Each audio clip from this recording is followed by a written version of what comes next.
Another important type of problems is thermal problems.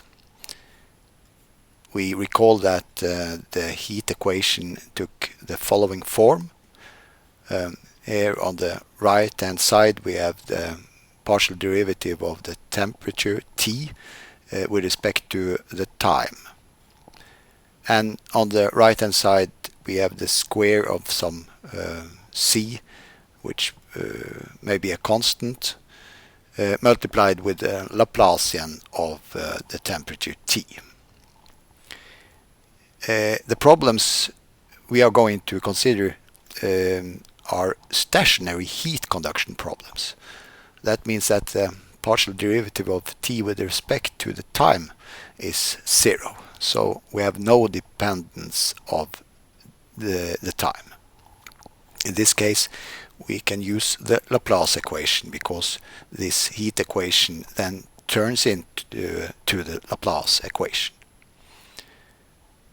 Similarly, as for the electrical field problems, we can obtain a complex potential, and this complex potential is equal to the temperature in the real part, and we have some harmonic conjugate of this temperature, which is called psi.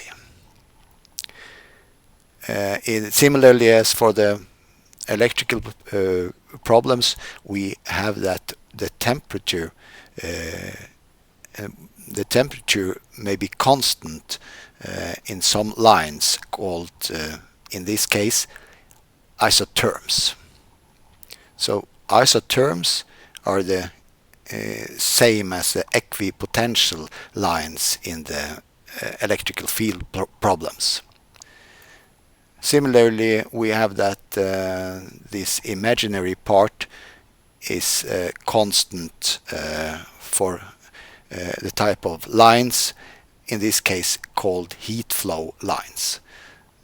That turns out to be the lines where the heat is flowing, the direction of the heat flow, actually. The first example is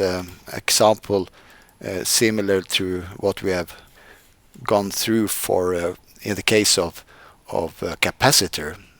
In this case we have two straight vertical lines, and the temperature is constant, equal to 0 on the left side and equal to 100 on the right side. And the problem is then to find the temperature distribution between these two walls, or these two boundaries. So this may be some temperature problem in a wall, for example. Exactly as for the electrical field problems, we have that the temperature in this case is only dependent of the x direction, and we obtain similarly that the temperature is this some constant a multiplied with x plus b, which also is a constant. We can find these two constants by implementing the boundary conditions. When x is equal to 0, we know that the temperature also should be equal to 0, so inserting this value of x into the general expression, we obtain that a multiplied with 0 plus b should be equal to 0. So this means that b must be equal to 0. So the coordinate system has x value equal to 0 here, and at this point the x value is equal to d, which we indicate here. So the temperature we just insert now, instead of x we insert the value d, and at this point the temperature should be equal to 100. So as we have mentioned here, so this means that the constant a must be 100 over d. So now we have this value of a, and we just know the temperature, which is just T of xy equal to this constant A multiplied with x, and the B value was 0. Okay, let's consider another example similar to what we have done before. We have this coaxial problem, where in this case the temperature is equal to 60 on the outer circle, and the inner circle with the same radius, the same center, has the temperature 500. So this could be some problems where it's generated some heat inside here, for example. And the radius of this small circle is equal to 1, and the outer circle has radius 100.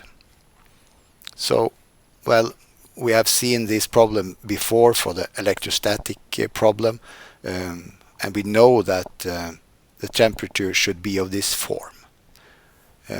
A multiplied with the logarithm of r, the distance from the center, plus some constant b.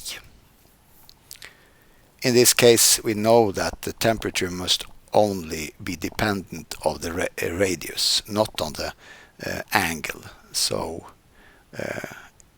it's enough for us to consider r as the variable of the temperature. And when this radius is equal to 1, we have the temperature equal to 500, so we just, instead of writing r here, we replace r by 1. And similarly as above, we know that this temperature should be 500 for r equal to 1.